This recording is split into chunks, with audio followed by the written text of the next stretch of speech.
Hello everyone, स्वागत है आप सभी का आसाई डॉट पॉइंट के इस प्लेटफॉर्म पे। आज के इस वीडियो ट्यूटोरियल में हम लोग जानेंगे सीबीएसई ने जो हमारा सैम्पल पेपर रिलीज कर रखा है आईटी 402 क्लास 10 के लिए। तो इसके जितने भी क्वेश्चन है, इसके जो पैटर्न है, हम लोग इसको अच्छे से समझने की कोशिश करेंगे ताकि हमारे आने वाले एग्जाम में हम इसको कैसे यूटिलाइज करेंगे ये जानने का हमको यहाँ पे मौका मिलेगा। चलिए शुरुआत करते हैं। जैसा कि हम लोग देख पा रहे हैं कि हम लोग जानते हैं कि हमारा जो आईटी है वो दो पार्ट में बटा हुआ है। पार्ट ए है जो कि एम्प्लॉयबिलिटी जो स्किल्स है, और पार्ट बी है जो सब्जेक्ट स्पेसिफिक स्किल्स है। और दोनों का मार्क्स वेटेज की बात करें तो पार्ट ए हमारा 10 मार्क्स को कैरी करता है, जबकि पार्ट बी हमारा 40 मार्क्स। और टोटल मिला के हमारे जो एग्जाम में हमारे थ्योरीज बनते हैं वो कितने के आते हैं, वो 50। और 50 हमारा क्या रहता है, प्रैक्टिकल सेगमेंट। तो ये सैंपल पेपर एक्चुअली हम लोग को करना क्या है, इसको किस तरह से हम लोग यूटिलाइज करेंगे। सैंपल पेपर जनरली एक हमारा ब्लूप्रिंट होता है हमारे आने वाले एग्जामिनेशंस के लिए। ये हम लोग को हमेशा प्रॉपर तरीके से एनालाइज करना चाहिए। इससे हम लोग को ये हेल्प मिलती है कि हमारा जो एग्जाम है कि किस पैटर्न पे, किस तरीके से, किस चैप्टर से क्या मार्क्स वेटेज रहते हैं, क्या क्वेश्चन वेटेज रहते हैं, जिसके अकॉर्डिंग हम लोग क्या कर सकते हैं, अपना फुल फोकस और प्रिपरेशन जो है हमारे सब्जेक्ट का, उस पर और भी अच्छे तरीके से हम उसको अच्छे कंट्रीब्यूटिंग वे में हम लोग क्या कर सकते हैं, उसको समझ सकते हैं, उसको पीछे हम लोग फोकस करके अपने मार्क्स को, अपने ऐसे प्रिपरेशंस को बूस्ट कर सकते हैं। ठीक है, चलिए हम लोग जैसे कि जान रहे हैं कि 50 मार्क्स का ही हमारा जो थ्योरी का पेपर है वो इस तरीके से इतने मार्क्स के साथ कैरी हो रहे हैं। अगर मैं बात करूं आगे का, तो यहाँ पर दो पार्ट में हमारा जो एक्चुअल में यहाँ देखा जाए, ये एग्जाम जो होंगे जनरली कितने आवर्स के होंगे, ये 2 आवर्स के होंगे, और जिसका मैक्स मार्क्स कितने रहेंगे, 50। इसी तरह से अगर जनरल इंस्ट्रक्शंस की बात होती है तो ये जो क्वेश्चन पेपर होते हैं हमारे, ये टोटल कितने क्वेश्चंस के होते हैं, 21। ठीक है, जिस जो और इस पूरे जो क्वेश्चंस है ये दो पार्ट में, सेक्शन ए या सेक्शन बी मिला के होते हैं। ठीक है, अब बात होती है कि किस तरीके से हम लोग का है सेक्शन ए में जो हमारा आता है, कैसा आता है, वो ऑब्जेक्टिव टाइप क्वेश्चन आता है, टोटल 24 मार्क्स का। ठीक है, और इसमें भी क्या होता है, इसमें जो है सेक्शन ए की बात हो रही है तो this section has 5 questions, marks allotted और mention against each question apart. जो भी क्वेश्चन दिए रहेंगे उसके साइड में मार्क्स भी अलाउड किया रहेगा। इसमें नेगेटिव मार्किंग की कोई बात नहीं होती है। ठीक है, लेकिन जब भी हम लोग ऐसे पर्टिकुलर किसी भी क्वेश्चन को सॉल्व करें तो उसके इंस्ट्रक्शंस को जरूर पढ़ें, अच्छे से पढ़ें। अगर पार्ट बी की बात होती है तो ये सब्जेक्टिव टाइप क्वेश्चंस होते हैं जो कि 26 मार्क्स को कैरी करते हैं। यहाँ पे इस सेक्शन में कितने क्वेश्चंस होते हैं, टोटल ऐसे 16 क्वेश्चंस होते हैं, लेकिन हम लोग को अटेम्प्ट कितना करना रहता है, candidate has to do 10 questions. इसमें 10 क्वेश्चंस ही हम लोग को अटेम्प्ट करना है। ठीक है, लेकिन जो कुछ भी करेंगे एज पर दी इंस्ट्रक्शंस। ठीक है, कुछ भी अपने मन से एक्स्ट्रा कुछ करने की कोई भी जरूरत नहीं है। ठीक है, तो अब चलिए बढ़ते हैं आगे। हमने यहाँ पर जो आपके सैंपल पेपर में जो क्वेश्चंस दे रखा है उसके आंसर हमने जो मार्किंग स्कीम के लिए अलग दे रखा है, हमने सबको एक जगह पे मर्ज किए हैं। आई होप कि आप लोग को यहाँ से किसी तरह का कोई परेशानी नहीं हो। चलिए वन बाय वन हम लोग सारे क्वेश्चंस की ओर समझने की कोशिश करते हैं। तो पार्ट ए की बात हो रही है ऑब्जेक्टिव टाइप क्वेश्चन से। तो क्वेश्चन 1 है यहाँ पे, जिसमें से क्या है कि यहाँ पे 6 क्वेश्चन रहेंगे, जिसमें से आपको 4 ऐसे मतलब क्या करना है, आंसर करना है। ठीक है, तो फर्स्ट हमारा क्वेश्चन है, तो फर्स्ट क्वेश्चन है, what is the importance of effective communication in work place. Work place पे कम्युनिकेशन का क्या रोल होता है उसके बारे में बात हो रही है। तो इनमें से जो भी ऑप्शन है उसमें सबसे हमारा सटीक आंसर जो है वो क्या हो जाएगा, enhancing team collaboration and productivity. आप लोगों ने जो कुछ भी अपने प्रिपरेशन में कर रखा है, हम सिर्फ यहाँ पे एक छोटा सा रिकॉल इसके अकॉर्डिंग कर देते हैं। अब बाकी आप अच्छे से समझने की कोशिश करिएगा। ठीक है, तो जब हमारा कम्युनिकेशन बहुत ही अच्छा हो हमारे वर्क प्लेस पे, तो क्या होता है कि हमारा जो टीम कोलैबोरेशन है वो बहुत ही अच्छा हो जाता है और प्रोडक्टिविटी भी वो भी बढ़ता है। ठीक है, नेक्स्ट क्वेश्चन है, high expectations from self can live with chronic anxiety and stress thus leading to distress. अगर हम लोग खुद से बहुत ही ज्यादा ऐसे मतलब क्या रखते हैं, एक्सपेक्टेशन रखते हैं, और कुछ कुछ ऐसा प्रॉब्लम्स हो जाता है, कुछ ऐसा एकदम मतलब एंजाइटी सब एकदम कुछ है, अगर किसी कारणवश अगर उसको कंप्लीट नहीं कर पाते तो हम लोग कैसा फील करते हैं। यहाँ पे किस तरह का स्ट्रेस हम लोग के मन में ऐसे जनरली ऐसे जनरेट होता है। तो जनरली कौन सा स्ट्रेस हम लोग जूझते हैं, उसको बोलते हैं इमोशनल। हम लोग खुद को दोष देने लगते हैं, खुद को बहुत तरह से सोचने लगते हैं। इस तरह से क्या होता है, हम लोग मेंटली नहीं, इमोशनली हम लोग ऐसे कहीं ना कहीं ज्यादा से ज्यादा स्ट्रेस लेने लगते हैं। ठीक है, नेक्स्ट क्वेश्चन है, जो notice that the cost of raw materials is lower in different suppliers location compare to his current supplier. बात हो रहा है कि जोन कहीं से अपना ऐसे किसी पर मटेरियल को सप्लाई कहीं से लेता है, लेकिन उस जहां से उसको सप्लाई मिल रहा है उसके कंपेयर में किसी दूसरे जगह पे क्या हो रहा है, उससे लो कॉस्ट में उसको ऐसे ही सप्लाई वहाँ पे ऐसे क्या हो रहा है, उसका कॉस्ट कम है। तो उसने क्या किया, he decided to switch to the new suppliers to save money. अब उसने क्या किया, अगर ऐसा बात है भाई सामने वाला हमको चूना लगा रहा है तो जिधर कम में मिल रहा है हम उधर ऐसे स्विच करेंगे। तो इस कंडीशन में उसका माइंड में कुछ इस तरह का माइंड से चला, तो वो जो वही पूछ रहा है कि which of which function that the entrepreneur is doing. इस कंडीशन में एंटरप्रेन्योर क्या कर रहा है, एक डिसीजन ले रहा है। ठीक है, ये डिसीजन से वो क्या ले रहा है कि हाँ हमको जिधर बेनिफिट है हम उधर की ओर ऐसे मूव करेंगे। नेक्स्ट क्वेश्चन है, imagine you are working on the challenging project for your studies and you have a tight deadline. No one is around to cheer you on or offer encouragement, but you need to push through and complete the work. लेकिन बात ये हो रही कि आपको एक deadline दिया गया है कि बाबू तुमको एनी हाउ इस डेट तक में तुमको अपना काम ऐसे कंप्लीट करके देना है तो देना है। इसके लिए नो कोई ना आपके पास ऐसे हेल्प करने के लिए, ना कोई आपको इसके लिए ऐसे मतलब प्रोत्साहित, दैट मीन्स मोटिवेट करने वाले, लेकिन जो भी करना है खुद से करना है। इस कंडीशन में जब आप खुद को एकदम इन्हेंस करने, अपने आपको अपने प्रोडक्टिविटी को पूरी तरह से बनाए रखने के लिए, अपने मेंटल हेल्थ को और भी अच्छा से अच्छा कंटिन्यू है मतलब उसके पीछे फोकस करने के लिए आप क्या करते हो, अपने आप को ऐसे समझाते हो। उस कंडीशंस में जो आप ऐसे मतलब एक्टिविटीज कर रहे हो क्या होता है, आपका सेल्फ मोटिवेशन। आपका सेल्फ मोटिवेशन इसके पीछे काम करता है। ठीक है, नेक्स्ट बात हो रही है हमारा, which organization has they adopted the sustainable development goals, sorry. तो ये कौन है जो सस्टेनेबल ऐसे डेवलपमेंट गोल्स को ऐसे जो है ऐसे अडॉप्ट किया, वो कौन है, यूएन है, जिसको बोलते हैं यूनाइटेड नेशन। ठीक है, नेक्स्ट है, what should you do to ensure secure online transaction. जब भी आपको ऑनलाइन ट्रांजेक्शन करना हो तो इनमें से एक पर्टिकुलर ऑप्शन करना है, क्या करना है आपको, तो ये ऑप्शन हो जाएगा give credit card and bank detail only on the safe website. Simple सी बात है, जो हमारा रजिस्टर वेबसाइट है हम लोग को हमेशा वहीं पे ऐसे डिटेल ऐसे फिल पैचअप करना है। अदरवाइज जितने भी फेक वेबसाइट होते हैं उससे क्या हो रहा है, बहुत सारे फ्रॉड होते हैं। ठीक है, अब आते हैं क्वेश्चन नंबर 2, जहाँ पे क्या करना है, answer any 5 out of the 6। इसमें से 6 में से 5 को ऐसे हम लोग को आंसर करना है। तो क्वेश्चन फर्स्ट क्या है, what is a style in writer. ठीक है, राइटर में जो हमारा स्टाइल होता क्या है, तो जनरली ये क्या होता है, a collection of all formatting information. हम लोग जो कुछ भी ऐसे कस्टमाइजेशन कर रखे होते हैं, जो मॉडिफिकेशन कर रखे होते हैं अपने पेज पे, तो उसी में से उसी का जो हमारा ऐसे कलेक्शन होता है वही फॉर्मेशन का वो क्या होता है, स्टाइल होता है। नेक्स्ट है, which of the following is an example of absolute cell referencing. तो बात हो रही है सेल रिफरेंसिंग की, तो थोड़ा सा यहाँ पर थोड़ा टाइम लूंगा। सेल रिफरेंसिंग जनरली होता क्या है कि आप जब कैल्क पे काम करते हो तो वहां पे जो भी सेल को आप सेलेक्ट करते हो तो वो किसको डिनोट कर रहा होता है, उसका सेल नेम को।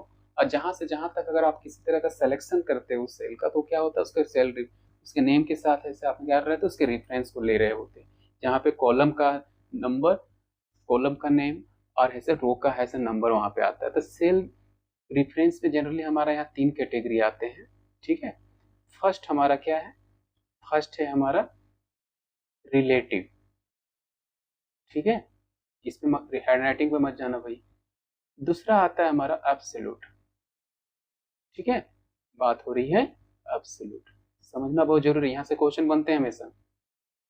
और थर्ड भी आता है जिसका हम लोग प्रीवियस क्लासेस में बहुत पहले पढ़ चुके होंगे, जिसका नाम होता है मिक्स। यहाँ पर दोनों आते हैं। तो रिलेटिव जनरली क्या होता है कि आप बाय डिफॉल्ट जब भी अपने ऐसे कैल्क पे किसी भी सेल पे काम कर रहे होते हैं, उसी का पर्टिकुलर वैल्यूज को कहीं और भी टारगेट कर रहे होते हैं और किसी तरह का कोई मॉडिफिकेशन नहीं करना रहता है, सेम वैल्यूज को कहीं और मतलब ऐसे उसी के फंक्शंस को कहीं और अप्लाई कर रहे होते हैं। तो क्या होता है आपका, मान लो कि किसी 2 सेल का आपने किसी तीसरे सेल में क्या किया, सम निकाला, उसी उसी ऐसे पर्टिकुलर फंक्शन को किसी ऐसे दूसरे सेल के साथ आपने क्या कर दिया, वहां पे मतलब अप्लाई कर दिया। ये किससे पॉसिबल हुआ, वो रिलेटिव ऐसे रेफरेंस से। लेकिन अगर बात होती है कि नहीं, जो सेल 2 में हमारा ऐसे मतलब पर्टिकुलर सेल में जो वैल्यू वही कहीं और पे भी हमको ऐसे मतलब कॉपी पेस्ट करना हो, वही सेम ऐसे पर्टिकुलर फंक्शन को कैरी ऑन करना हो, तो उस कंडीशंस में हम क्या करते हैं, फ्रीज कर देते हैं। फ्रीज करने में मतलब कांस्टेंट कर देते हैं उस सेल को, किसके हेल्प से, एब्सोल्यूट। एब्सोल्यूट मतलब फिक्स करने के लिए जो हम लोग ऐसे किसी सेल को जो पर्टिकुलर रेफरेंस यूज करते हैं उसका नाम क्या होता है, एब्सोल्यूट। अब मिक्स में क्या होता है, एब्सोल्यूट एंड रिलेटिव दोनों आ जाते हैं। तो वही पूछ रहा है कि यहाँ एब्सोल्यूट सेल को कैसे ही हम लोग यहाँ पर देख पाएंगे, उसका एग्जाम्पल कौन सा है। तो जब भी हम लोग को किसी पर्टिकुलर सेल नेम को, सेल रेफरेंस को हम लोग को ऐसे क्या करना हो, फिक्स करना हो, तो उस कंडीशन में डॉलर लगाते, तो देखिए कॉलम के आगे भी यहाँ डॉलर लगा है, रो के आगे भी डॉलर लगा है, तो ये किसका एग्जाम्पल, ये किसको शो कर रहा है, ये हमारा एब्सोल्यूट डिफरेंस को। ठीक है, आई होप ये क्लियर हुआ होगा।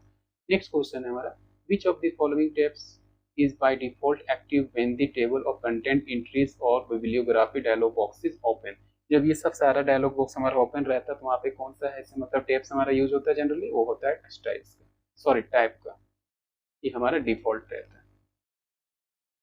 नेक्स्ट है हमारा, which of the following is true about the track change features of writer. Writer में बात हो रही है कि ट्रैक फीचर्स की जो चेंज होता है उसकी रिगार्डिंग कौन सा सही है, तो यहाँ पे क्या होता है, ये ऑप्शन हमारा आएगा B, the comment of the particular author only can be deleted. जो कमेंट होता है उसी को हमारा क्या कर सकते हैं, उसी को हटा सकते हैं। ये हमारा क्या हो गया, पर्टिकुलर आंसर। नेक्स्ट क्वेश्चन है हमारा, imagine you are the financial analysis task with the analyzing quarterly sales data for a multinational corporation। ये क्वेश्चन पूरा पढ़िए, सिंपल सी बात, ये बोला जा रहा है कि आपको अगर डिफरेंट सेगमेंट की तरफ से आपका डेटा आपको मिला गया है, आप चाह रहे हो कि एक पर्टिकुलर ऐसे मतलब सारे डेटा को मिला के एक पर्टिकुलर वैल्यू को फाइंड आउट करना, तो उस कंडीशन को आप कैसे फुलफिल करोगे। तो इसके लिए हम जनरली क्या करते हैं, हम लोग कॉन्सोलिडेट डेटा को हम लोग जनरली यूज करते हैं। ठीक है, हम लोग जनरली क्या करते हैं, कंसोलिडेट डेटा को यूज करते हैं। चलिए थोड़ा प्रैक्टिकल देख लेते हैं क्या दिक्कत है। अभी हम आ चुके हैं कैल्क की विंडो पे। यहाँ पे हम ऐसे एक डेटा पहले से ले रखे हैं, जैसे कि हम देख पा रहे हैं कि हमारा 2022 में एक डेटा है जो कि अप्रैल मई जून में यहाँ पे कुछ डेटा है, यहाँ पे भी कुछ डेटा, हम यहाँ पे पूरा टोटल डेटा चाह रहे हैं। इस कंडीशंस में हमारा क्या चाहिए, इसका पूरा टोटल कैलकुलेशन हम करके यहाँ पे इसका एक्चुअल डेटा टोटल कितना हो उसको फाइंड आउट करना है। इस कंडीशन में हम लोग क्या करते हैं, इस कंडीशन में जनरली हम लोग करते हैं क्या है कि जो डेटा हमारा यहाँ से यहाँ तक है उस डेटा को एक रेंज सेट करते हैं, जिसको हम लोग रेंज 1 से हमने यहाँ पे सेलेक्ट किया है। इसी तरह से इसको हमने क्या किया, एक रेंज 2 है से हमने यहाँ सेलेक्ट किया है, जो कि यहाँ पे ये जो देख पा रहे हैं ना, यहाँ पे इसको ऐसे नेम दे सकते हैं, हमने ऑलरेडी नेम दे रखा है रेंज 1 रेंज 2, तो वही यहाँ पे दिख रहा है। ठीक है, इसी तरह से हमको जहाँ रिजल्ट चाहिए उसको भी हम लोग क्या करेंगे, सेलेक्ट करके उसका भी रेंज का नाम दे देंगे, तो ये रेंज 3 है। ठीक है, तब हम लोग क्या करेंगे, जहाँ पे हमको वैल्यू चाहिए उसके लिए सिंपली क्या करेंगे, इसके लिए जाएंगे हम लोग डेटा में आने के बाद हम लोग सिंपल सी बात करेंगे, कंसोलिडेट ऑप्शन पे जाएंगे। अब यहाँ पे जो भी कुछ है इसको पहले हटा लेते हैं। अब बात कर रहे हैं कि हमने रेंज 1 से जो वैल्यू है उसको लिए, ठीक है, उसके बाद फिर हम लोग जाएंगे रेंज 2 पे, वहाँ जो वैल्यू है उसको भी हम लोग को क्या करना है, ऐड करना है। ठीक है, अब हमको क्या करना है, रिजल्ट कहाँ चाहिए, रेंज 3 में। यहाँ कॉपी रिजल्ट टू जो ऑप्शन देख रहे हैं ये कहाँ पे चाहिए, रेंज 3 में। ठीक है, थोड़ा सा एक बार और हम लोग यहाँ पे एक चीज चेक कर लेंगे, ये जो देख रहे हैं इसको पहले अनचेक कर लेते हैं, क्योंकि जब भी टॉप में हम लोग अपना वैल्यू को कैरी ऑन करते हैं उस कंडीशन में थोड़ा डाउट होता है, वहाँ पे ऐसे एक्सेस नहीं करता है, इसको हटा देते हैं। अब हमने क्या किया कि रेंज 1 रेंज 2 को ऐड करके जो वैल्यू है वहाँ पे चाहिए रेंज 3। अब यहाँ पे करेंगे ओके। जैसे हमने यहाँ पे ओके किया, आप देख रहे हैं कि इसका ऐसे टोटल आउटकम यहाँ पे दिख गया। ठीक है, इस तरह से हमने क्या किया, चाहे डेटा कहीं का भी हम सबको एक कॉमन वे में एक जगह पे क्या कर सकते हैं, कंसोलिडेट कर सकते हैं। ठीक है, इसी तरह से आप चाहें तो नीचे भी इस तरह से सेम क्या करना चाहें कि तो चलिए हमने रेंज डिफाइन कर रखा था इसलिए आ गया। अगर हम नीचे यहाँ कहीं भी चाहते, जैसे यहाँ पे हम चाह रहे हैं कि ये डेटा है, इस कंडीशन में क्या कर सकते हैं, कुछ नहीं करेंगे, सेम करेंगे। कहाँ पे जाएंगे, डेटा पे जाएंगे, कंसोलिडेशन पे जाएंगे, जो डेटा यहाँ ऑलरेडी हमने ले रखा है अब हमने क्या करना है, यहाँ पे आना है। ठीक है, यहाँ पे आके हमने चलो भाई यहाँ क्लिक कर दिया। ठीक है, ऑलरेडी हमने डेटा 1 डेटा 2 ले रखा है। ठीक है, अब क्या करेंगे, ओके। जैसे हमने ओके किया वो सारा वैल्यू यहाँ पे हमारा आ गया। ठीक है, लेकिन एक प्रॉब्लम रहा कि नेम नहीं आए और वो नहीं आए, तो क्यों नहीं आए भाई, हमने तो सिर्फ वैल्यू को कैरी ऑन किया था, इसके लिए क्या करें, चलो कुछ करके देखते हैं। हमने कुछ मिस्टेक किया उसको चलो सही से करते, क्या करेंगे, फिर से यहाँ पे आएंगे, डेटा पे आना है, कंसोलिडेट पे आना है, चलो इसको डिलीट करते हैं भाई, इसको भी डिलीट करते हैं। डेटा कहाँ से ले रहे हैं, रेंज 1 से ले रहे हैं, इसको ऐड करो। डेटा 2 कहाँ से ले रहे हैं, रेंज 2 से ले रहे हैं, इसको भी ऐड करो। ठीक है, अब हमको वैल्यू कहाँ चाहिए, वैल्यू तो 24 पे ही चाहिए, 24 पे। मोर में जाके काम करेंगे, सोर्स डेटा जो उसको रो लेवल पे देखेंगे, कॉलम लेवल भी देख लेंगे, उसके बाद करेंगे ओके। आ गया ना सब। इस तरह से हम लोग कंसोलिडेट डेटा फंक्शन को यूज करते हैं। ठीक है, आई होप ये आपको समझ में आया होगा। नेक्स्ट देखते हैं। अब नेक्स्ट है हमारा, sore lower back is cause due to. अरे हमारा कमर का जो दर्द होता है, उससे नीचे का जो दर्द होता है काम करने के टाइम, वो किसके कारण होता है, जब उसको बैक सपोर्ट नहीं मिलता है बैठने के लिए ढंग का, तो क्या होता है, नो नंबर सपोर्ट। ठीक है, लकड़ी का टूल हो या कुछ हो, उस पर अगर बैठने का सपोर्ट ना मिले तो इस कंडीशंस में हमारा जनरली ये सब बैक पेन वगैरह वगैरह होता है। नेक्स्ट है हमारा क्वेश्चन नंबर 3, जहाँ पे 6 में से 5 बनाना है, ये भी 1 मार्क्स कैरी करते हैं। बात हो रहा है what is the extension of the spreadsheet file on Calc. तो कैल्क में जो हमारा ऐसे जनरली एक्सटेंशन होता है वो क्या होता है, ओडीएस, डॉट एडीएस। और यहाँ एक चीज और दिख रहा है, ओडीटी, डॉट ओडीटी किसके लिए है, राइटर के लिए। ओडीबी ये किसके लिए है, डेटाबेस के लिए। ठीक है, आई होप ये आपको पता होगा। नेक्स्ट है हमारा which of the following shortcut to open the template dialog box. जब राइटर में आपको डायलॉग बॉक्स ओपन करना तो क्या यूज करते हैं जनरली, कंट्रोल शिफ्ट एन। ठीक है, नेक्स्ट है विच style category you use format a section containing text, graphic and list. जब पूरा का पूरा सारा चीज हमारे पेज पे है तो उस कंडीशन में हम लोग किसके साथ जाएंगे, एक फ्रेम के अंदर सब कुछ अंदर है। जब पूरा फ्रेम में सब कुछ अवेलेबल है तो हम लोग क्या करेंगे, पूरा फ्रेम के साथ हम लोग यहाँ पर क्या करेंगे, फॉर्मेट सेक्शन का यूज करेंगे। तो यहाँ पे फॉर्मेट स्टाइल, फ्रेम स्टाइल को यूज करेंगे। ठीक है, नेक्स्ट है it is a reference point for the graphics which is created while positioning any image.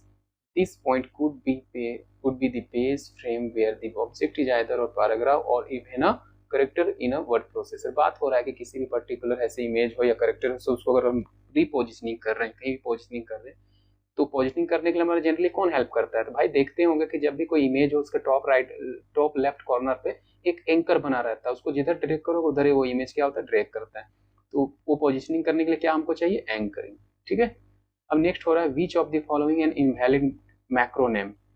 ठीक है, जब आप लोग मैक्रो यूज किए होंगे तो जनरली यहाँ पर सब चीजें देखे होंगे। तो यहाँ जो इनवैलिड फॉर्मेट है वो कौन सा है, वो है हमारा फॉर्मेट स्टार वर्ड, ये नहीं होता। नेक्स्ट है a fresh food cafeteria help to maintain the, क्या किसी भी एम्प्लॉय का अगर उसका कैफेटेरिया बहुत ही फ्रेश एंड हाइजेनिक है तो क्या होता है, उसका हेल्थ पे डायरेक्ट इफेक्ट पड़ेगा। ये आंसर क्या होगा, उसका हेल्थ को मेंटेन करेगा। अब आते हैं क्वेश्चन नंबर 4 पे, जहां पर हम लोग देख पाएंगे 6 में से यहाँ भी 5 बनाना है। बात है कि which of the following feature is use to jump different spreadsheet from current spreadsheet in Calc. जब किसी पर्टिकुलर सीट से किसी दूसरी सीट पे हो, चाहे किसी पर्टिकुलर पेज से दूसरे पेज पे जाना हो, तो इस कंडीशन में एक लिंक जनरेट होता है जिसका नाम होता है हाइपरलिंक। तो हाइपरलिंक जनरली क्या करता है, it helps to jump one page to another, one sheet to another. ठीक है, नेक्स्ट है which of the following operation can not be performing using Calc. Calc में जनरली सब क्या नहीं हम लोग परफॉर्म कर पाएंगे, तो सब चीज हो जाएगा, लेकिन बात ये होता है कि मेल मर्ज यहाँ नहीं होता। मेल मर्ज जनरली हम लोग क्या हो करते हैं, generally greetings to multiple address के लिए यूज करते हैं, जो कि इसके लिए यहाँ पर पॉसिबल नहीं है। नेक्स्ट है the detail associated with entity are called.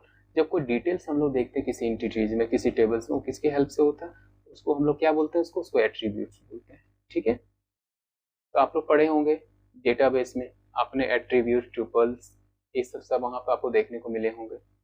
Next है आपका the test data is combination of letters, numbers and special characters. यहाँ जितने भी हमने आंसर देख रखा है ये जनरली क्या है कि ये आपका बिल्कुल सही नहीं है। ठीक है, तो हम क्या करेंगे, तो हमने क्या किया कि आपके जो भी स्टडी मटेरियल है सीबीएसई की ओर से, हमने वहीं से आप देखा इसका एक्चुअल आंसर जो मैच करना है यहाँ पे देख सकते हैं, मैं स्क्रीनशॉट लेके यहाँ लगा दिया। तो क्या बोला कि the text data is combination of letter. तो यहाँ जनरली सी बात होगा फिल इन द ब्लैंक्स में क्या, टेक्स्ट। ठीक है, ये आपका जो ऑप्शन है पूरा गलत है, इस ऑप्शन के साथ हम लोग को नहीं जाना है। हम जो बुक में रेफरेंस दिए हम लोग उसी को कैरी करते हैं। यहाँ पर हम लोग देखते हैं इसको क्या हो, टेक्स्ट। ठीक है, अब बात हो रहा है which kind of hazard can be occurred in IT industry. IT industry में जनरली किस तरह का प्रॉब्लम्स देखने को मिलता है, अरे ई कचरा भाई, जितने भी ई वेस्ट है सब वहीं से निकलता है। ठीक है, नेक्स्ट है कि किसी भी क्वेरी डिजाइन विजार्ड में अगर आपको किसी भी पर्टिकुलर फील्ड को, अवेलेबल फील्ड को दूसरे बॉक्स में आपको ऐसे मतलब मूव करना, तो क्या करते हो। अब देखते होंगे कि जब भी क्वेरीज विजार्ड खोलते होंगे तो वहां पर क्या दिखता है कि राइट साइड लेफ्ट साइड में एक बॉक्स है, वहां पे कुछ ऐसे हमारा ऑलरेडी फील्ड दिया रहता है, हम वहां पे वैसे कस्टमाइज करके किसी पर्टिकुलर फील्ड को क्या करते हैं, लेफ्ट राइट साइड में लाते हैं। उसके लिए कौन सा हम लोग ऐसे यहाँ पर इंस्ट्रक्शन यूज करते हैं, वहां पे सिंबल्स जनरली ये। ठीक है, अब बात आता है क्वेश्चन नंबर 5, जिसमें से 6 में से 5 का आंसर यहाँ भी देना है। अब बात हो रहा है identify the mode where we can modify in the structure of the table. तो हम लोग जो भी है ऐसे टेबल को मॉडिफाई करते हैं, खास करके डेटाबेस में, तो दो टाइप का व्यू दिखता है, एक डेटा शीट व्यू और एक डिजाइन व्यू। तो मॉडिफिकेशन के लिए रिस्पॉन्सिबल है हमारा डिजाइन व्यू।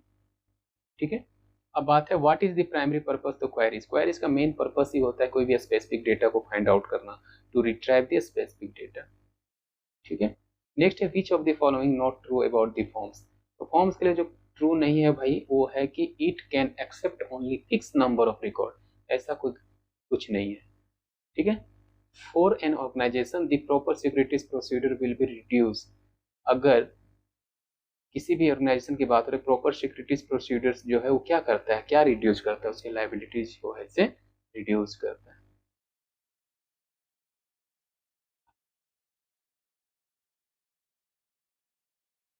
नेक्स्ट है, नेक्स्ट देखते हैं कि which of the following is not an example of ignition source of open flame. इसमें से कौन है जिसका ओपन फ्लेम यहाँ पर देखने को नहीं मिलता, तो वो है स्पेस हीटर। खास करके आप रूम हीटर जैसे आप लोग देखे होंगे वहाँ पे ओपन फ्लेम की यहाँ पे कोई कुछ भी नहीं होता। नेक्स्ट है which action contribute to healthy and safe working environment. तो healthy and safe working environment के लिए सबसे पॉसिबल यहाँ पे क्या है, keeping emergency exit clear. Emergency में जो हमारा पर्टिकुलर सवारी तरह से सेफ होकर एग्जिट बहुत ही क्लियर हो तो क्या होगा कि वहां पर सबसे ज्यादा ऐसे सेफ्टी का ऐसे मतलब अश्योरेंस होगा। नेक्स्ट है हमारा, अब आते हैं सेक्शन बी जो सब्जेक्टिव टाइप है। ठीक है। बात हो रहा है यहाँ पर क्या है, answer 3 out of the 5, 2 marks का कैरी कर रहा है, 6 मार्क्स टोटल। तो देखते हैं, imagine you are high school student working on group science project, you present your part of project to your group but you are not sure if meets the expectations or aligns with what the group needs. What is important for your classmate to give your feedback in this situation? तो बात हो रही है कि feedback का क्या importance है ऐसे सिचुएशंस में। तो जनरली हम लोग ऐसे यहाँ पर जो सैम्पल पेपर में आंसर है फीडबैक को डिफाइन करना है। तो क्या है, feedback helps you understand if you work align with your groups expectation, identifies areas of improvement and ensures the project meets its goal effectively। Simple सी बात है कि अगर आपको फीडबैक, आप किसी भी एक्टिविटी कर रहे हो, आप ग्रुप के साथ हो या किसी पर्टिकुलर के साथ, अगर आप कोई भी एक्टिविटीज कर रहे हो, अगर आपको अच्छा से प्रॉपर फीडबैक ना मिले, उसके बारे में कोई रिस्पॉन्स ना मिले, तब तक आप उसके बारे में जो आप कर रहे हो वो आप अकेले जज नहीं कर पाओगे। इसलिए फीडबैक क्या करता है, कहाँ कमी रह गया, कहाँ पर क्या सही है, उसके बारे में डिमोटिवेशन की बात हो या मोटिवेशन की बात हो, ये इस चीज को ऐसे मतलब क्या करता है, कैरी करता है। इसलिए फीडबैक बहुत इंपॉर्टेंट है किसी भी एक्टिविटीज के लिए। ये एक आउटपुट का काम करता है आपके एक्टिविटीज के रिगार्डिंग। ठीक है। नेक्स्ट क्वेश्चन इंटरफेरेंस के रिगार्डिंग ही है, कैसे हमारे सोसाइटी को इफेक्ट करता है इंटरफेरेंस। तो चलिए समझते हैं भाई। ठीक है, हमने यहाँ सारे आंसर को एक साइड कर दिया है, टेंशन लेने की कोई जरूरत नहीं है। तो नेक्स्ट हम देख सकते हैं, list the way in which the entrepreneur affect the society. तो ये यहाँ जो आंसर दे रखा है आपके सैंपल पेपर में सिर्फ वही नहीं है, इसके साथ बहुत सारे आपके ऐसे बुक में, आपके स्टडी मटेरियल में ऐसे मतलब ऐसे मतलब एग्जाम्पल है जिसको आप कैरी करके आंसर बना सकते हो। लेकिन बात हो रही है इंटरप्रेन्योर जब हम ऐसे कोई भी बिजनेस ऐसे रन करता है ना सोसाइटी में, तो लोग उसके साथ डायरेक्ट इनडायरेक्ट वे में क्या होता है, इन्वॉल्व होते हैं। इन्वॉल्व होके अपने बेनिफिट्स को देखते हैं, अगला भी अपने उसके साथ जो और भी लोग ऐसे मतलब जुड़े होंगे वो भी अपने बेनिफिट को देखते हैं, और कहीं ना कहीं एक बिजनेस माइंडसेट लोगों के बीच में चलने लगती है, प्रॉफिट को लेकर, अपने फायदे को लेकर, या फिर ऐसे बिजनेस को लेकर। इस तरह से क्या होता है कि इंटरप्रेन्योर हमेशा एक पर्टिकुलर प्लेस पे ही नहीं, अपने आसपास का जितना भी ऐसे उसके ऐसे मतलब बोलेंगे आसपास का एरियाज है, सोसाइटीज है, लोग है, सबको इफेक्ट करता है। ठीक है, आप यहाँ से आंसर पढ़ सकते हो। नेक्स्ट क्वेश्चन है कि Amit frequently experience slow performance of a computer. बात हो रही है कि यहाँ पे क्वेश्चन जो है, आपका जो कंप्यूटर है वो अगर स्लो परफॉर्म कर रहा है तो उसके लिए क्या क्या हम लोग एक्शन ले सकते हैं। तो सिंपली उसी के रिगार्डिंग यहाँ पे आंसर दिया हुआ है कि इस कंडीशंस में हम लोग को जनरली क्या करना चाहिए कि हम लोग को अपना जो पर्टिकुलर है से मतलब टेम्पोररी ऐसे फाइल्स है या एक्स्ट्रा फाइल्स है, जो फालतू के फाइल्स है, हमेशा टाइम टू टाइम क्या करना चाहिए, अपने डिस्क से क्लीन करना चाहिए। एक डिस्क क्लीनर हमारा सॉफ्टवेयर आता है, उसको टाइम टू टाइम रन करना चाहिए, जिससे हमारा हार्ड डिस्क का जो परफॉर्मेंस है वो हमेशा सही रहे। ठीक है, तो ये सब कुछ स्टेप्स है जो कि एक अच्छे परफॉर्मेंस के लिए अपने कंप्यूटर के परफॉर्मेंस को बढ़ा सकते हो, इनहेंस कर सकते हो। और भी बहुत सारे ऐसे ऐसे हमारे स्टेप्स है जिसको फॉलो किया जा सकता है। अब आईसीटी चैप्टर जब एम्प्लॉयबिलिटी स्किल्स में देखोगे तो वहां से इसके बहुत सारे आंसर मिलेंगे, आप किसी भी पर्टिकुलर आंसर के साथ जा सकते हो। नेक्स्ट है हमारा, how can you merge manage emotional intelligence. Emotional intelligence one of the most जो बोलेंगे स्किल है हमारा, जिसके हेल्प से आप क्या कर सकते हो, किसी के पर्टिकुलर ऐसे सिचुएशन को समझ सकते हो, उसकी एक्टिविटीज को समझ सकते हो, उसके रिगार्डिंग आप उसको क्या कर सकते हैं, हेल्प कर सकते हो। जैसे वही आंसर यहाँ पे है। इसके हेल्प से अगर आपका ऐसे अब इमोशनल इंटेलिजेंस है तो आप क्या मैनेज कर सकते हो, अपने इमोशन को मैनेज कर सकते हो, रेशनलाइज हो सकते हो, मतलब सिचुएशन के अकॉर्डिंग अपने आप को ढाल सकते हो। और इसके लिए क्या करना चाहिए, टाइम टू टाइम हमें आपको हमेशा क्या करना, मेडिटेशन करना चाहिए, योगा करना चाहिए। मतलब आप अपने आप को, अगर आपके पास इमोशनल इंटेलिजेंस है तो आप हर सिचुएशन को अपने अकॉर्डिंग संभाल सकते हो, जिसको बोलते हैं हाँ उसके पास तो हर सिचुएशन का जवाब है। तो ये किसके हेल्प से पॉसिबल होता है, इमोशनल इंटेलिजेंस। ठीक है, इमोशनल इंटेलिजेंस हर किसी को आना चाहिए। नेक्स्ट है, how can individual contribute to this sustainable future. अगर हमारा आगे फ्यूचर की बात हो रही है सस्टेनेबल डेवलपमेंट के रिगार्डिंग, तो क्या कर सकते हैं कि अभी जितने भी हमारा ऐसे मतलब वेस्ट होते हैं, तो इसको क्या कर सकते हैं, वेस्ट है एनर्जी, उसके रिगार्डिंग क्या एक्शन ले सकते हैं हम लोग, उसमें कंट्रीब्यूट कर सकते हैं। किस लिए, reducing waste, conserving energy, supporting eco friendly product, recycling, ये सब कुछ एक्टिविटीज है जिसके हेल्प से हम क्या कर सकते हैं, एक सस्टेनेबल ऐसे मतलब इन्वायरमेंट को हम लोग आने वाले फ्यूचर्स को क्या कर सकते हैं, सिक्योर कर सकते हैं। नेक्स्ट है क्वेश्चन, यहाँ पे 4 क्वेश्चन है, सॉरी 6 क्वेश्चन है, जिसमें से 4 ही आंसर करना है। ठीक है, तो क्वेश्चन नंबर है से 11 है, describe the step create the custom style name my style 1 using drag and drop. अब ड्रैग एंड ड्रॉप करके कैसे आप अपने स्टाइल को जनरेट करते हैं उसकी रिगार्डिंग यहाँ पूछा गया स्टेप। ये तो सिंपल सी बात है, हम लोग इसमें से चलो देख लेते हैं कि कैसे होता है, प्रैक्टिकली देखते हैं इसको। अभी हम ओपन ऑफिस राइटर के विंडो पे आ चुके हैं। चलिए हम लोग यहाँ पर स्टाइल को जनरेट करते हैं ड्रैग एंड ड्रॉप। अभी हम यहाँ पे एक ऐसे मतलब टेक्स्ट लिखते हैं,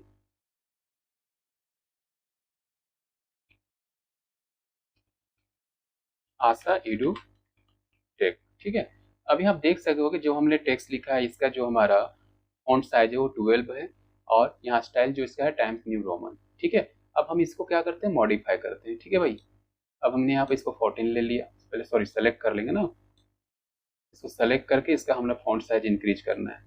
हमने इसको रख लिया 16, 15 ले लिया, बोल्ड भी कर दिया। ठीक है, अब हम क्या करना चाहते हैं कि हम इसको ऐड करना चाहते हैं style and formatting dialog box में। तो स्टाइल एंड फॉर्मेटिंग कैसे ओपन होता है, F11 ना। तो यहाँ पर देखिए डिफॉल्ट के जस्ट ऐसे बगल में आप देख सकते हो, यहाँ पर क्लिक करो। अब आपको करना क्या है, करेक्टर स्टाइल पे क्लिक करते हैं। यहाँ पर देखिए बहुत सारे आपके स्टाइल ऑलरेडी है। हम चाह रहे हैं कि हमने अभी जो कस्टमाइज किया है यही हम ऐसे वहाँ पे एड ऑन करें और इसी को हम दूसरे टेक्स्ट पे अप्लाई करें। तो इसलिए क्या करेंगे, इसको हम लोग सेलेक्ट करके लेफ्ट बटन माउस का ऐसे प्रेस करके रखेंगे और उसको ड्रैग करते हुए देखिए इस तरह से आए, तो यहाँ प्लस का सिंबल आ गया तो यहाँ पे छोड़ दीजिए। अब पूछ रहा है अपना स्टाइल नेम दीजिए, तो हम इसका स्टाइल नेम दे रहे हैं जैसे AKS। ठीक है, AKS दिए और इसको हमने ओके किया। इतना करने के बाद इतना ही नहीं, आप साइड में थोड़ा जाके इसको अपडेट भी कर दीजिएगा, कोई दिक्कत नहीं। अब हमने क्या किया, अपना स्टाइल यहाँ पर हमने जनरेट कर दिया। ठीक है, इस तरह से हम लोग क्या कर सकते हैं, ड्रैग एंड ड्रॉप करके अपने स्टाइल को style and formatting dialog box में ऐड कर सकते हैं। यही हमारा पूछा गया था। ठीक है, ये स्टेप है जो आपको जानना है। आप चाहे तो दूसरे टेक्स्ट पे इसको अप्लाई कर सकते हैं। जैसे हमने यहाँ पे टेक्स्ट लिया हेलो, हेलो एवरीवन। ठीक है, हमने यहाँ पर एक ऐसे पर्टिकुलर ले लिया। अब देख रहे हैं जो ऊपर में अप्लाई हुआ है वही नीचे वाला तभी तो नहीं है, हम इसको पहले चेंज कर लेते हैं। अभी हम यहाँ पे क्या करना है, इसको हमने लेते हैं 13, इसको अनबोल्ड करते हैं और इसका जो टेक्स्ट स्टाइल है कुछ ऐसा ले लेते हैं। ठीक है, ये ले लिए। अब हम चाह रहे हैं जो ऊपर है वही हमारा नीचे पे अप्लाई हो, तो इसके लिए क्या करेंगे, इसको सेलेक्ट करेंगे और सेलेक्ट करने की जो AKS है इस पर डबल क्लिक, आ गया ना भाई। इस तरह से हम लोग क्या कर सकते हैं, किसी पर्टिकुलर है से टेक्स्ट का है से हम लोग स्टाइल कस्टम कर सके, उसको ऐड करके स्टाइल एंड डायलॉग बॉक्स में। उसके बाद हम दूसरे टेक्स्ट पे अपना खुद का स्टाइल ऐसे क्या कर सकते हैं, अप्लाई कर सकते हैं। आई होप ये आपको समझ में आया। चलिए नेक्स्ट देखते हैं। अब हम लोग नेक्स्ट क्वेश्चन की ओर देखते हैं, list and explain 2 common safety hazard in work place. ठीक है, तो टू कॉमन सेफ्टी हैजर्ड्स की बात हो रही है, तो यहाँ से हम लोग देख पाएंगे। ठीक है, क्वेश्चन नंबर 12, क्वेश्चन नंबर 12 में क्या है हमारा, इसके आंसर को हम लोग देख रहे हैं। यहाँ पर फर्स्ट हैजर्ड क्या है, स्लीप ट्रिप्स एंड फॉल्स। इसमें किसका काउज किया, cause by the wet floor loose. ये सारे आंसर को आप अपने सैंपल पेपर में अच्छे से एनालाइज करके पढ़ लीजिएगा। इस तरीके से आप क्या कर सकते हैं, आप तीन दिए हुए, आप किसी दो को वहां पे आपको आंसर करना है। ठीक है, ये आप इसको अच्छे से देख लीजिए, और इसको आपको एक पर्टिकुलर जो भी आपको अच्छा लगे इसमें से दो आपको आंसर करना है, पूरा लिखने की जरूरत नहीं है। नेक्स्ट है आपका question number 13, what is use of what if scenario. What if in scenario की बात हो रही है। ठीक है, तो व्हाट इफ सिनेरियो का क्या यूज है, तो जनरली इसका यूज हम लोग जनरली कहाँ पे करते हैं, कैल्क में करते हैं। किस लिए, कि जब हम लोग मल्टीपल सेम ऑपरेशन को मल्टीपल वैल्यूज के साथ कैरी करते हैं, तो उसको कंपेयर करने के लिए, उसको ऐसे वहाँ पे मॉडिफाई करने के लिए, इसके लिए। चलिए देखते हैं इसमें आंसर क्या है हमारा। तो सिंपल सी बात है, it is use to explore and compare various alternative depending on changing condition. तो जो भी चेंजिंग कंडीशन हम लोग वहाँ अप्लाई करते हैं, उस कंडीशन के साथ कंपेयर करने के लिए इसका यूज करते हैं। चलिए प्रैक्टिकल में भी इसको थोड़ा सा चेक कर लेते हैं। अभी हम कैल्क के विंडो पे आ चुके हैं। यहाँ पे हम कुछ वैल्यू लेते हैं, जैसे हमने यहाँ पे एक वैल्यू लिया, principal amount, rate of interest और टाइम पीरियड। ठीक है, अब ये जो देख पा रहे हैं, यहाँ पर देख रहे हैं कि जब प्रिंसिपल अमाउंट हमारा इतना था तो हमारा सिंपल इंटरेस्ट इतना मिलता है। हमने यहाँ पर सिंपल इंटरेस्ट का फॉर्मूला भी लगा रखा है। तो ये हमारे एक कंडीशन में है, इस वैल्यू पे इतना मिल रहा है। तो हमने भी इसको क्या किया कि अभी हम इसको सेलेक्ट किए और आ जाएंगे कहाँ पे, आ जाएंगे टूल्स में। टूल्स पे आने के बाद हमको एक ऑप्शन मिलता है सिनेरियो। सिनेरियो में क्या किया, अभी जो देख पा रहे हैं कौन सा है, सीन 1। ठीक है, तो सीन 1 में जो हम देख पा रहे हैं उसका वैल्यू कुछ और है। यहाँ पे SC1 कर देते हैं, और कितने के लिए है ये वैल्यू, ये जो सीन है किसके लिए है, 800 के लिए। अब इसको क्या करेंगे, ओके। लेकिन उससे पहले यहाँ पे हम इसको साइड में अगर रिकॉग्नाइज करने के लिए क्या कर सकते हैं, बॉर्डर पे कलर कर सकते हैं। तो हम यहाँ एक कलर लिए, ऑरेंज कलर, और इसको किए ओके। जैसे ही ओके किए तो SC1 में देखिए आपका ये है। लेकिन अब हम चाह रहे हैं कि 20 की जगह हम 10 कर देते हैं। ठीक है, तो इसका वैल्यू कितना आया, 400। लेकिन ये भी हमारा दूसरा कंडीशन है। इस कंडीशन में फिर से क्या करेंगे, इसको सेलेक्ट करेंगे।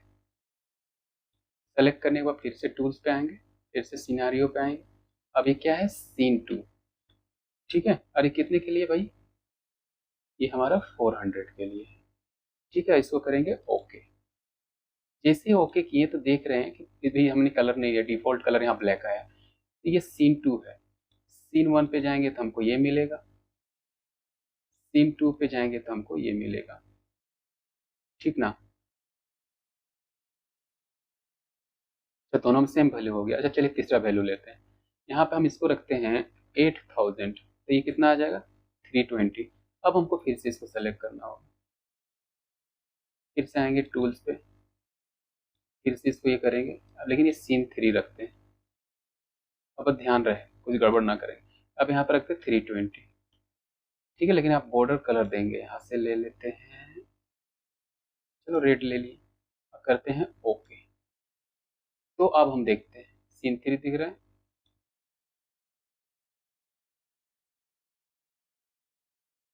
ठीक है, सीन 1 पे जब क्लिक किए तो हमारा ये वैल्यू मिला, सीन 2 पे क्लिक किए तो हमारा ये वैल्यू मिला।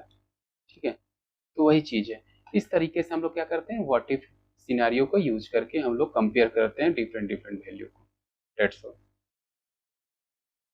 तो अभी हम लोग ने व्हाट इफ सिनेरियो को देखा। अब next question, what do you merging and comparing a spreadsheet different in Calc. तो हम लोग किसी भी ऐसे पर्टिकुलर सीट को कैसे कंबाइन करते हैं, कैसे उसके साथ कंपेयर करें, उसके बारे में बात हो रही है, उसके बारे में डिस्कस करना है। चलिए देखते हैं क्वेश्चन नंबर 13 का आंसर। ठीक है, सॉरी 14। मर्जिंग स्प्रेडशीट मींस क्या होता है, combine data from multiple spreadsheet into single sheet, obtain considerating और इंटीग्रेटिंग इंफॉर्मेशन। जबकि कंबाइनिंग स्प्रेडशीट में क्या होता है, involve the analysing and differences between the two spreadsheet, highlighting and discrepancies in data. Simple सी बात है, एक में हमारा सारे डेटा क्या होता है, एक जगह पे कंबाइन होता है, दूसरा में क्या होता है, कंपेयर होता है। ठीक है, इसी को आंसर करना था। नेक्स्ट क्वेश्चन है हमारा, describe referential integrity. Referential integrity generally हमारा किससे रिलेट करते हैं, फॉरेन की से, ठीक है। तो उसी के रिगार्डिंग हम लोग देखेंगे क्वेश्चन नंबर 15। तो 15 में क्या बोला गया कि रेफरेंशियल इंटीग्रिटी होता क्या, ये इंश्योर करता है कि relationship between the tables in database remains consistent. It means the data foreign key in one table must match a primary key in another table. मतलब कि जब एक टेबल का प्राइमरी की दूसरे टेबल के साथ हमारा मैच करता है तो हमारा क्या शो करता है, फॉरेन की का रिलेशन शो करता है, जो किसके कारण पॉसिबल होता है, ये डिफरेंशियल इंटीग्रिटी रिलेशन के कारण शो करता है, ठीक है। नेक्स्ट क्वेश्चन हम लोग देखते हैं 16, what causes eye strain and how to avoid it. हमारे आंखों का प्रॉब्लम जो होते हैं वो किसके कारण होता है, इसको कैसे दूर किया जा सकता है। तो चलो भाई इसको भी देख लेते हैं।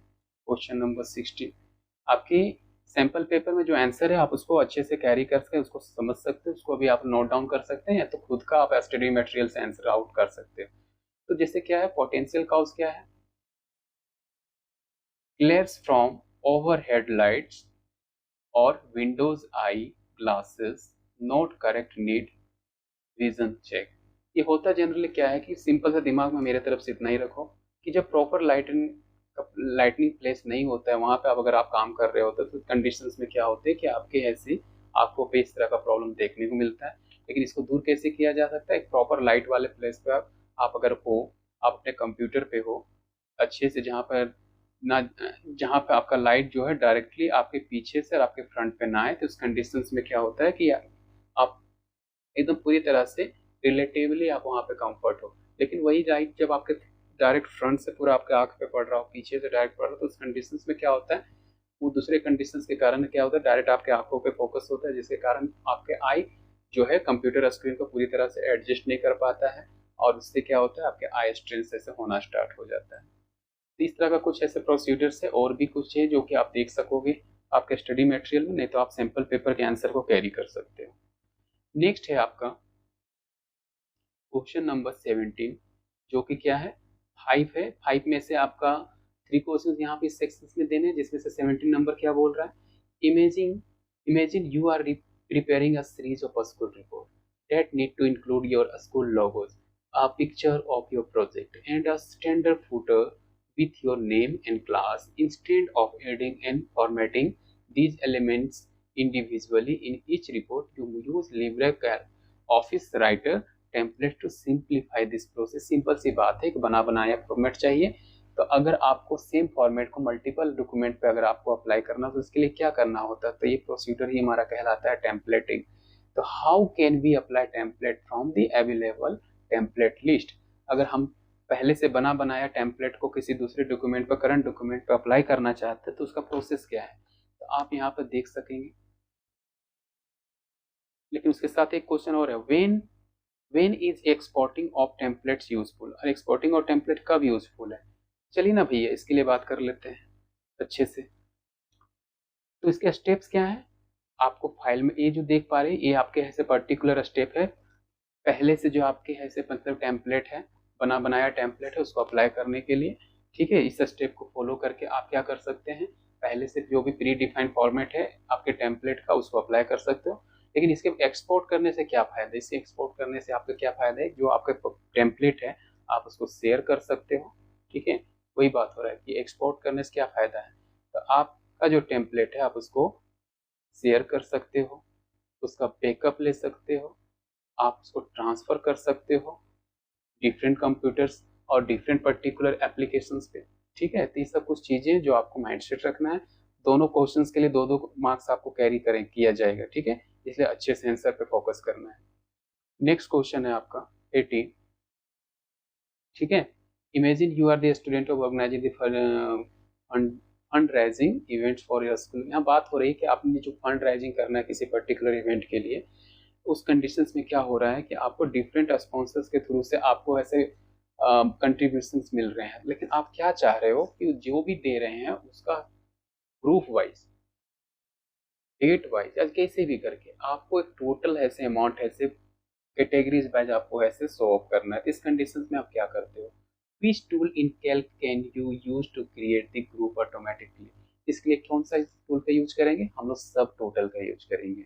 ठीक है, which function can be applied to this group data, इसके लिए भी क्या यूज करेंगे, सब टोटल का यूज करेंगे।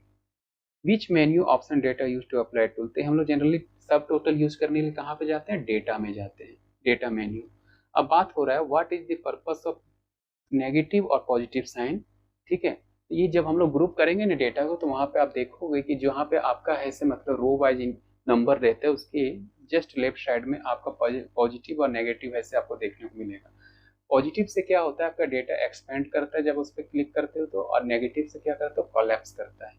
तो वही आंसर आपको करना है, एक एक मार्क्स के चारों क्वेश्चन से जिसको आपको अच्छे से आंसर करना है, वही यहाँ पे आंसर है जो आप यहाँ देख पाओगे। ठीक है, नेक्स्ट क्वेश्चन है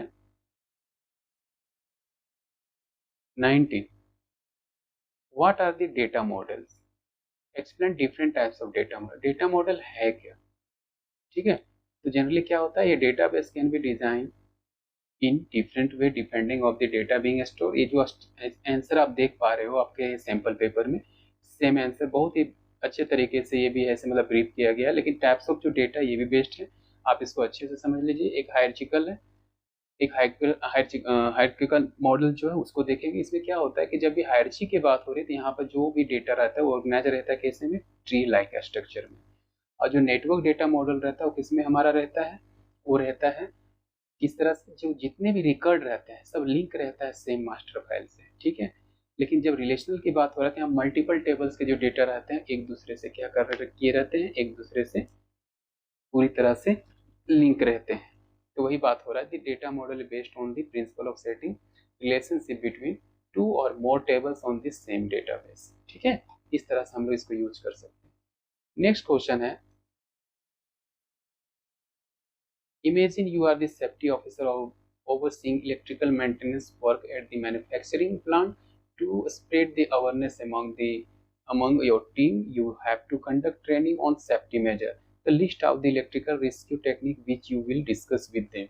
तो जब आप वहाँ पे क्या है, सेफ्टी ऑफिसर है, तो आप किस तरीके से अपने जो भी पर्टिकुलर वहाँ पे जो भी लोग हैं उसको कैसे अवेयरनेस आप ऐसे प्रोवाइड कराएंगे। ये जो कुछ देख रहे हैं ये सारे ऐसे कुछ अवेयरनेस के पार्ट है, किस तरीके से कौन से एक्सीडेंट पे क्या क्या प्रोसीजर से क्या स्टेप्स को फॉलो करना है, ये सारे आप अच्छे से देख सकते हो।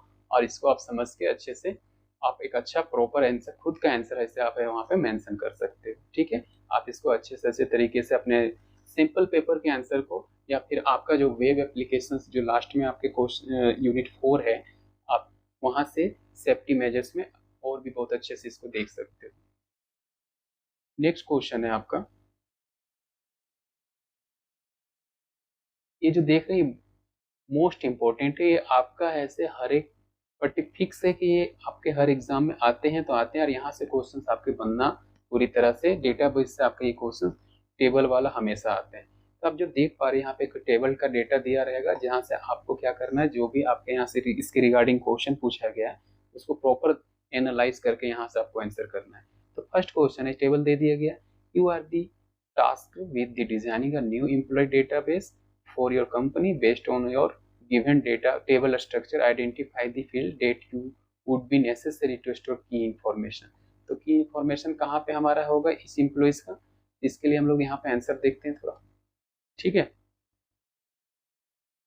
तो आंसर होगा एम्प्लॉय आईडी। यहाँ पे की इंफॉर्मेशन क्या क्या है, एम्प्लॉय आईडी है, नेम है, सैलरी है, डेजिग्नेशन। नेक्स्ट क्वेश्चन यहाँ पे है, is a database administrator, you need to ensure each employee has unique identifier. Which field in the table would you choose as primary key and why?